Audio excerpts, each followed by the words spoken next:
Hello everyone, welcome to this video. In this video series, we are solving previous year's questions from integral equations. The second question we are taking is from June 2018, consisting of 4.75 marks, right? Let us see the question. The question is, consider the integral equation this phi of x is given to be lambda integration 0 to pi cos x cos t minus 2 sin x sin t phi t dt plus cos 7x where x lies between 0 to pi, then which of the following statements is true? That is, do we have for every value of lambda, do we have a solution? That is, a solution exists. They are saying for every value of lambda such that the solution does not exist, there is no solution for every value of lambda. For every value of lambda, they are asking, is there more than one but finitely many solutions? Or for every value of lambda, there are infinitely many solutions. So let us see the form of integral equation which is given to us. It is a Fredholm kind integral equation because of the limits these are constants. Moreover, it is a Fredholm equation of second kind, right? Because of this term. Moreover, we have fx non-zero, so it is non-homogeneous, right? So let us see how to solve this equation. Moreover, you can observe here that this kernel is separable or degenerate kind, right? So how can we solve such kind of equations? Let us see.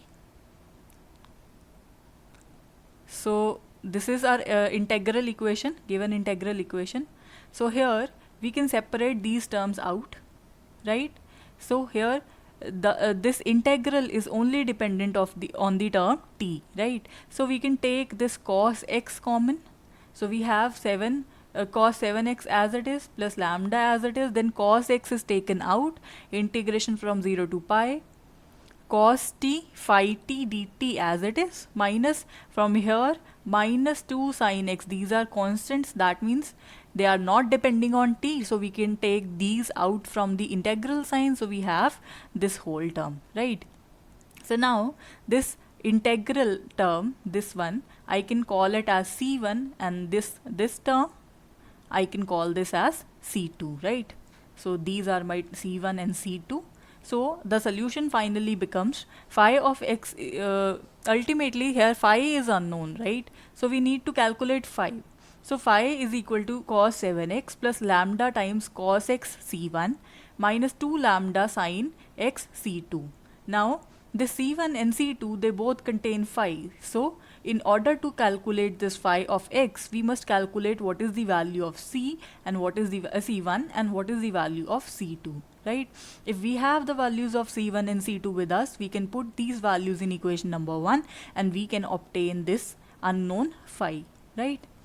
So for doing that, let us first start with c1. In doing that, we need phi of t. So from equation 1, you can see that we have phi of x in terms of others.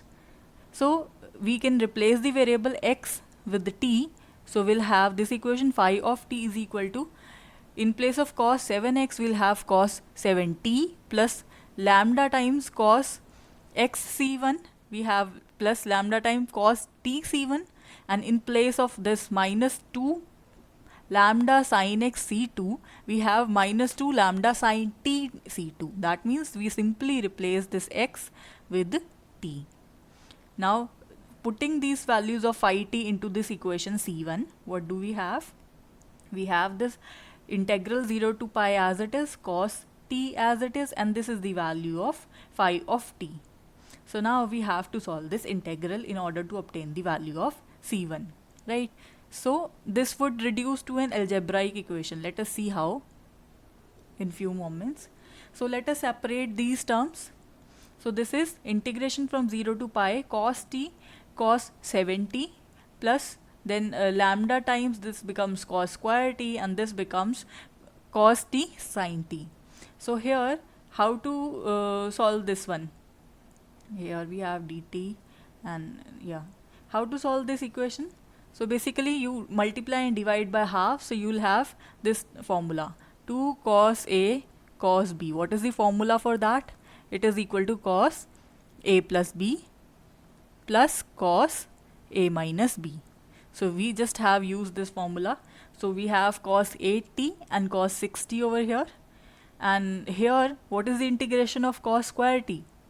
For that, again, we'll go to double angles. The formula we have used is cos square t is equal to 1 plus cos 2t divided by 2, right? So we use this formula. And in place, now here the angles this t and t, they are same, so we can divide or we can use this 2, so it will be sine 2t, because you know sine 2t, that is equal to 2 sine t cos t, right?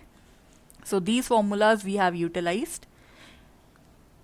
So we obtain these terms. Now we can easily integrate them. The integration of cos 8t would be sine 8t by 8 and cos 6t by sine 6t by 6. We can evaluate the limits. We know sine 8 pi and sine 6 pi is 0. Again, sine 0 is 0, so we have 0 over here. Moreover, let's see the second term. Here we have constant, so it would be t, right? This 2 I have taken out common. Then t, and integration of cos 2t, it would be sine 2t divided by 2. The limits from 0 to pi, so it would be pi, then sine 2 pi would be 0, then t 0, and then sine 0 would be 0. So ultimately we'll have lambda c1 upon 2 into pi, right? Let's look at the third term. We have this thing. So what is the integration of sine? The integration is minus cos 2t by 2. So this minus and minus is absorbed over here. So we are left with this. And when you put the limits into this, you'll have cos 2 pi minus cos 0. So that would be 1 minus 1. So that would be 0. So ultimately we are left only with this term, right? So this term is written over here.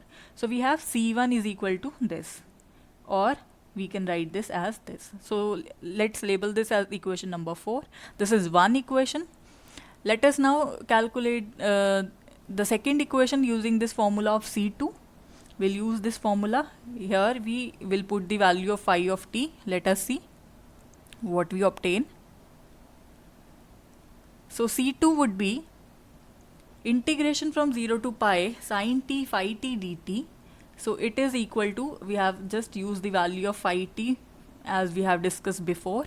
Then we have separated the terms, right? Then here we have used the formula of 2 sine A cos B.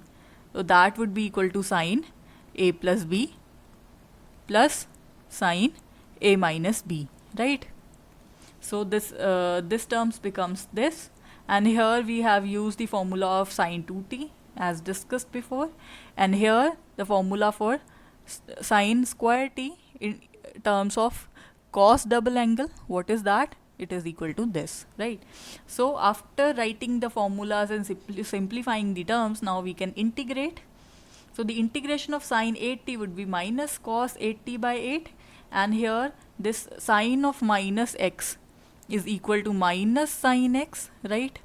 So you see, in order to solve an integral equation, you must have the formula of trigonometry at your tips, right? So yeah, so integration of sine of minus 60 would be 1 minus would be out, and then 1 minus would be from integration of sine 60, so it becomes plus cos 60 upon 6. Limits from 0 to pi, let us put the limits. It would be cos 8 pi and it would be cos 0, so 1 minus 1 would be 0, and here also cos 6 pi minus cos 0, so it would be 0. This term would be 0. Moreover, let us integrate this. It would be minus cos 2t upon 2. The limits are from 0 to pi. When we substitute the limits, again we have cos 2 pi minus cos 0, so that would be 1 minus 1 plus 1, so it would be 0. And the third term would be the constants as it is. Then we have integration of 1, that would be t, and the integration of cos 2t would be minus sine 2t upon 2. So let us substitute the limits over here. So we have pi as it is, then the sine 2 pi would be 0, then t0 is 0, and then sine 0 would be 0. So ultimately this is the only term that we are left with. So we have c2 is equal to this, or this becomes our equation number 5, right? So we have these two equations 4 and 5 as one equation is this, another equation is this. So we can write this in terms, these are algebraic equations, right? So we can write these in matrix form. So we have a matrix of this form. This is the coefficient matrix. These are the unknowns which we have to calculate, and these are the right hand side which are 0 in this case, right?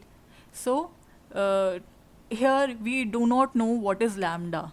So depending on the value of lambda, the behavior of these solutions changes, right? So first of all, what we do is we see the behavior of this lambda.